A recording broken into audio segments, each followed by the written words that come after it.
आचार्य प्रशांत जी हैं, बड़ा अच्छा सीख दे रहे हैं युवाओं, फोटो लेकर चले आए। आज आचार्य प्रशांत जी पर बात करेंगे। उनकी भी कुछ क्लिप वायरल हो रही है। यहाँ पर वो आई थिंक स्मोकिंग से रिलेटेड ऐसा कुछ है, तो लोग बहुत कंफ्यूज हो रहे हैं। चीज हमेशा ध्यान रखें, मैंने जो अपने जीवन में नियम अपनाया और मेरे जीवन में बड़ा ही आनंद में चल रहा है, वो ये है दोस्तों कि जहां से सीखने को मिल रहा है ना, सीखो और आगे बढ़ो। अगर आपको आचार्य प्रशांत जी से कुछ सीखने का मिल रहा है, तो सीखो और आगे बढ़ जाओ। तो सबसे पहले तो पर वो तब से बहुत सारे मित्र मुझे आचार्य प्रशांत जी को लेकर के टिप्पणियों में पूछते रहते हैं, कुछ इंस्टाग्राम पर उनके वीडियो शेयर करते हैं, मुझे कुछ व्हाट्सएप पर, जहाँ भी लोग जैसे भी जुड़े हैं, तो वो जो कुछ भी भेजते हैं तो कहते हैं ये देखिए ये ऐसा बोल रहे हैं, आप ऐसा बोल रहे हैं, तो ये क्या ठीक बोल रहे हैं या आप गलत बोल रहे हैं, और आपकी उनको लेकर के क्या राय है। ऐसे ऐसे बहुत सारे प्रश्न आते रहते हैं। तो वो क्या गलत बोल रहे हैं, क्या सही, तो वो क्यों क्यों बोल रहे हैं, वो तो सब इस वीडियो में संभव नहीं है कि मैं बता सकूँ एक एक विषय को लेकर के, क्योंकि बहुत सारे विषय ऐसे होते हैं। लेकिन मैं संक्षेप में उनको लेकर के कुछ बातें यहाँ पर आपसे कह देना चाहता हूँ। सबसे पहली बात, कुछ लोगों ने कहा शिवम तोमर जी ने यह प्रश्न मुझे पूछा था, वैसे तो बहुत सारे लोगों ने पूछा, लेकिन उनको लेकर के यह वीडियो बना रहा हूँ। तो सही और गलत दोनों ही चीजें होती हैं। तो सही बात तो सबसे पहले उनकी ये लगती है मेरे को कि वो मूल ग्रंथ की बात करते हैं। वो कहते हैं कि सनातन धर्म के केंद्रीय ग्रंथ वेद हैं, वेदांत और उपनिषद आदि को लेकर के वो बताते रहते हैं। तो आजकल के जो धर्मगुरु हैं वो केवल अपनी बात करते हैं कि तुम तो भवा पर श्रद्धा रखो, बस कृपा ना शुरू हो जाएगी। तो ऐसे धर्मगुरुओं की बहुत बाढ़ आ रही है भारत में। वो अपने ग्रंथों से जोड़ रहे हैं, लोगों तक उपनिषद पहुंचा रहे हैं, ये बहुत अच्छी बात है। इसके लिए वो प्रशंसा की बात करते हैं। वो कहते हैं कि सनातन धर्म के केंद्रीय ग्रंथ वेद हैं, वेदांत और उपनिषद आदि को लेकर के वो बताते रहते हैं। तो आजकल के जो धर्मगुरु हैं वो केवल अपनी बात करते हैं कि तुम तो भवा पर श्रद्धा रखो, बस कृपा ना शुरू हो जाएगी। तो ऐसे धर्मगुरुओं की बहुत बाढ़ आ रही है भारत में। वो अपने ग्रंथों से जोड़ रहे हैं, लोगों तक उपनिषद पहुंचा रहे हैं, ये बहुत अच्छी बात है। इसके लिए वो प्रशंसनीय है।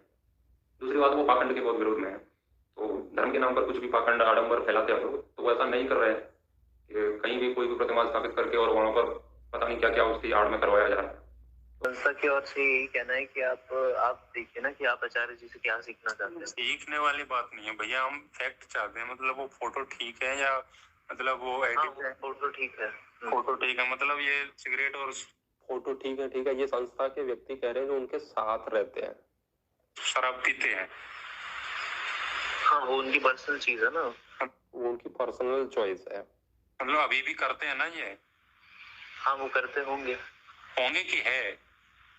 नहीं वो चीज हमें नहीं पता है ना, और ना हमें जाननी है। तो तक ले जा रहे हैं तो वो भी व्यक्तिगत है, उसकी भी जानकारी दी जाती है। वो गाय को खिलाते हैं, उसकी भी दी जाती है। तो बीड़ी सिगरेट की भी जानकारी संस्था से दी जाती है। गुड़गुड़ा रहा है, उसमें कोई नशा नहीं होता। नशा होता तो रेस्टोरेंट उसको सर्व नहीं कर सकता था। आपको क्या लगता है ये जितने रेस्टोरेंट है जहां पर लीगल तरीके से हुक्का सामने रख दिया जाता है, उस हुक्के में चारों तरफ गांजा डाला जाता है, ऐसा चलेगा? आप दिल्ली, मुंबई, बैंगलोर कहीं चले जाइए, वहां के जो सबसे टॉप नामी ग्रामी रेस्टोरेंट या होटल्स भी होते हैं, यहाँ तक कि 5 स्टार होटल में भी आप जाएंगे तो बाकायदा हुक्का मेन्यू देंगे और पूछेंगे क्या लेंगे आप। और बच्चों को, छोटे बच्चों को खास तौर पे चॉकलेट फ्लेवर बहुत पसंद आता है, और उनके फ्लेवर हमेशा इसी तरीके के होते हैं, एप्पल, पाइनएप्पल, चॉकलेट, स्ट्रॉबेरी, यही सब होते हैं उनके। अब नीदरलैंड्स में क्या सुनेंगे वो? नीदरलैंड्स में क्या लगाएंगे? हाय रब्बा, इस पर नाचेंगे वो, तुरंत नाचेंगे। ये चलेगा कि नीदरलैंड्स में? मूर्खों, 50 लोग बैठे हुए हैं उनके सामने और ये फोटो उनके सामने ही खींची जा रही है। इसमें से जो दिख रहा है वो आचार्य जी ने फोटो खुद ही खिंचवाई है। तुम्हें नहीं दिख रहा कि ये फॉर्मल सेटिंग्स हैं, लोग बैठे हुए आजू बाजू पे? ये संस्था के व्हाट्सएप ग्रुप पे बहुत पहले से मौजूद है। ये किसी ने एक्सपोज नहीं कर दिया, कुछ लीक नहीं हो गया। जब ये फोटो खींची जा रही थी तब 50 लोग वहां बैठे हुए थे। ये शिविर के दिन है, आज से लगभग 5-6-7 साल पुरानी बात है। और ये जो निर्दोष है, ये निर्दोष वहां पे बीड़ी सिगरेट की दुकान पे ही नहीं मिलती ऋषिकेश में, वहां मिलती है किराने की दुकान में।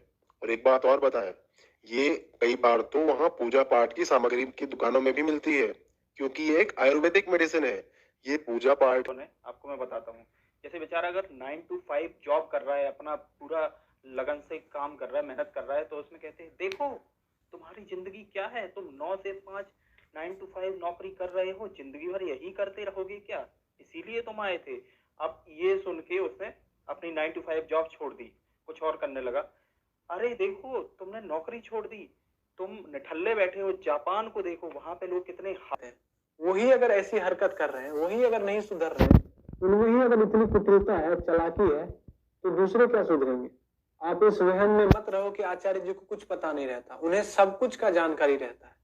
मैंने कुछ ही दिनों में अपना चैनल ग्रो कर लिया था। इनके जैसे अपने चैनलों पे पैसा नहीं लगाया करता था, ये तो बोलते हैं कि पैसा लगाएंगे तभी वीडियो चलेगा, पर मैंने बिना पैसा लगाए वीडियो चलाया था। मैंने बोला था उस समय भी कि अगर सत्य ही फैलाना तो कोई भी जरिए से फैल सकता है, सत्य ऑफिशियल से ही फैले, ऐसा तो बात है नहीं। आप तो बस प्रचार का ही पैसा लो, तो मैं तो फ्री में प्रचार कर रहा हूँ आपका, मैं तो इनका फ्री में प्रचार कर रहा था। इनके जैसे ये तो नहीं बोल रहा था कि पैसे दो तभी जाके वीडियो वायरल होंगे, तभी जाके लोगों तक पहुंचेंगे। बिना पैसे के ही वायरल हो रहा था और मैं इनका फ्री में प्रचार भी कर रहा था, पर इनको चाहिए कुछ और था। ये सारी बातें मुझे सही नहीं लग रही थी। मैंने डिसीजन लिया और सब कुछ खत्म कर दिया एक दिन में ही। मैंने सच बोलने का प्रयास किया तो इनके फॉलोअर्स बोलने लगे अभी तुम बच्चे हो, तुम्हारी क्वालिफिकेशंस क्या है, तुम्हारी एज क्या है, यही सब देखकर जज करने लगे। मेरी इन बातों को लेकर वो खुद को संतावना दे रहे थे। वो ये नहीं स्वीकार करते हैं। बोध क्या हुआ? इनका वॉलंटियर एक बार मुझे कॉल करके मुझे पूछ रहा, ठीक है आपने शास्त्र में बोध क्या हुआ? बोध का अर्थ क्या हुआ कि आप थिरक रहे हैं।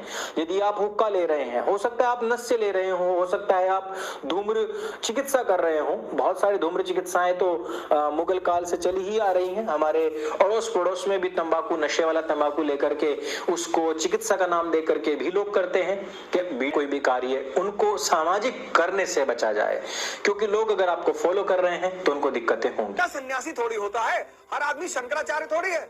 अधिकारी थे, जीवन जिया होगा उन्होंने, वो भी इंद्रियों पर रहे होंगे। हम सब जीवन की इस धारा से गुजरते, इंद्रियगत धारा से। बुद्ध, कितनी औरतें उनके साथ रहती थी, सिद्धार्थ के साथ। शांत जी है, बड़ा अच्छा सीख दे रहे हैं युवाओं। फोटो लेकर चले आए जिसमें वो शायद सिगरेट पी रहे हैं, तो बिल्कुल स्वाभाविक सी बात है। कोई पैदा सन्यासी ध्यान भी मन को शांत करता है, तो स्विच ओवर कर गया। इस देश में चारित्रिक हत्या का बड़ा प्रचलन है, बड़े खुश होते हैं लोग, बहुत खुश होते हैं। और ऐसी परिस्थिति में जितने भी लोगों को ऐसे व्यक्तियों से फायदा होता है, उनको उस व्यक्ति के समर्थन में उतरना चाहिए। राजनीति का नियम है कि किसी भी व्यक्ति को मारने से पहले उसका सामाजिक आधार छीन लो। अमेरिका ने इराक पर हमला करने से पहले, सद्दाम हुसैन पर हमला करने से पहले उसका राजनीतिक आधार छीन लिया, खूब बेइज्जती कराई। सद्दाम हुसैन को पोर्ट्रे किया, शैतान, राक्षस,